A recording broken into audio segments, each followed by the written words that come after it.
বিসমিল্লাহির রহমানির রহিম। So guide, সবাই কেমন আছো? আশা করি সবাই ভালো আছো। এই যে বেলা আজকে 2টা বাজে, তা এখনও সূর্যের দেখা মেলেনি। কৃষকের কাজ কত কষ্ট। এই যে সুন্দর খেজুর গাছ সব ভার পেতে থিয়েছে গাছ কেটে। যারা দেখতে পান না, শহরে অঞ্চলে থাকেন, তারা দেখে নিন একটা কৃষক কত কষ্ট করে গাছ কেটে ভার পেতে সেই রস থেকে গুড় করে আপনাদের খাদ তৈরি করে দেয়। এই কৃষককেই আমরা মূল্যায়ন করতে জানি না।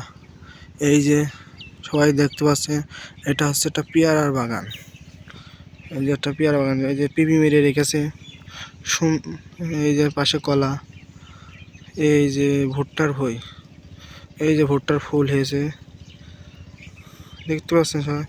এই ভুট্টা থেকে ভুট্টা তৈরি হবে। ওইটা হচ্ছে বড় ভুট্টা। ওই যে সুন্দর সব খেজুর গাছ, ওই যে কপির ভই, সবাই দেখতে পাচ্ছেন।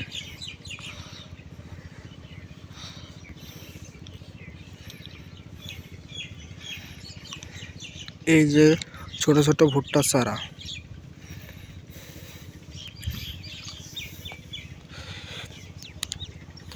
কত সুন্দর আমাদের এই প্রাকৃতিক দৃশ্য।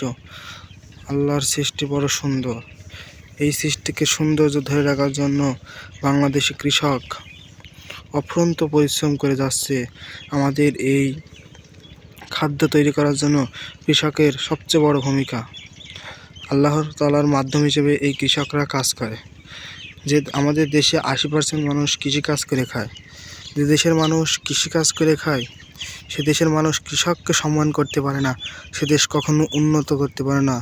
তাই আমার সবার আবদার, আমরা কৃষককে সম্মান করব, তাহলে এই দেশ এগিয়ে যাবে।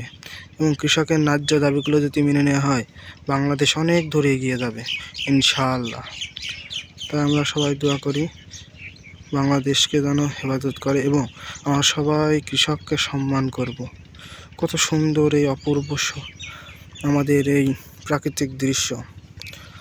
সো গাইড, আমাদের নতুন channel study and motivational platform নাম দিয়েছে।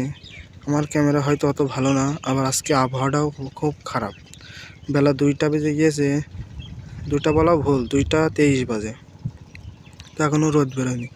এই দেখেন আকাশ পুরো সাদা, কি সুন্দর খেজুর গাছগুলো দেখা যাচ্ছে। এগুলো গাছ কাটিনি আজকে, তবে কাটবে হয়তো। এই যে কলার বাগান,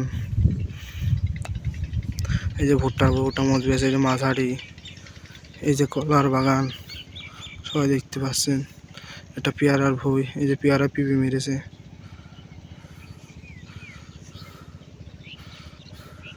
সো গাইড, সবাইকে জানাই আল্লাহ হাফেজ, খুদা হাফেজ। সবাই ভালো থাকবেন। প্লিজ আমার চ্যানেলটা সাবস্ক্রাইব করে যাবেন। খুদা হাফেজ।